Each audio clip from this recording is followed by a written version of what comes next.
السلام علیکم ویورز، میرا نام ڈاکٹر مزمل حسین ہے اور آپ میرا یوٹیوب چینل ڈاکٹر ملک ویلاگ دیکھ رہے ہیں۔ آج کی ویڈیو آپ کے لیے بہت ہی اہم ہونے والی ہے، لہٰذا پوری ویڈیو دیکھنے سے ہی آپ میری اس ویڈیو کا فائدہ اٹھا سکتے ہیں۔ آج کی جو میڈیسن ہے جس پر ہم بات کریں گے وہ ہے ڈیمیانا کیو۔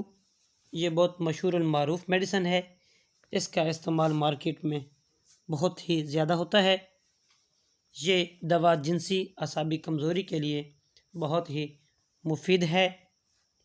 اعصابی تھکن کی وجہ سے جو جنسی کمزوری آتی ہے اس کے لیے بہت ہی مفید میڈیسن ہے۔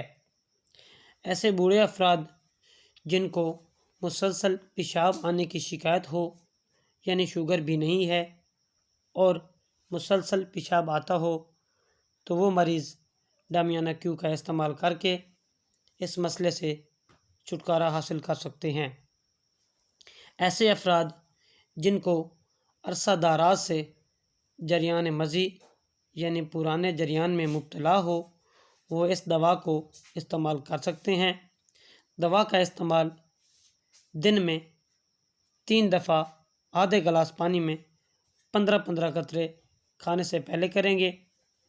ایسے نوجوان بھی اس دوا کا استعمال کر سکتے ہیں جن کو نہ تو شوگر ہو اور نہ دونوں گردوں کے کوئی مسائل ہوں، اس کے باوجود بھی پیشاب بار بار آتا ہو تو وہ اس دوا کو استعمال کر سکتے ہیں۔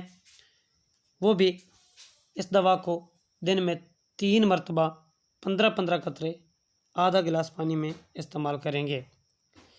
ایسی شادی شدہ عورتیں جن کو جماع کرنے کا دل نہ کرتا ہو، رغبت نہ ہو، یعنی ایسی عورتیں جن کا جسم دیر سے گرمی محسوس کرتا ہو، تو وہ عورتیں اس دوا کو دن میں 3 بار لیں، انشاءاللہ یہ مسئلہ حل ہو جائے گا۔ اور ایسی نوجوان لڑکیاں جن کو حیض ٹائم پہ نہ آ رہے ہوں تو وہ بھی اس دوا کو لے سکتی ہیں، یعنی 1.5 ماہ 2 ماہ کے بعد اگر حیض آتے ہوں اور اس کے ساتھ تکلیف بھی محسوس ہو تو وہ لڑکیاں اس دوا کا استعمال کر سکتی ہیں۔ دوا 15 قطرے دن میں 3 بار کھانا کھانے سے پہلا استعمال کریں گے۔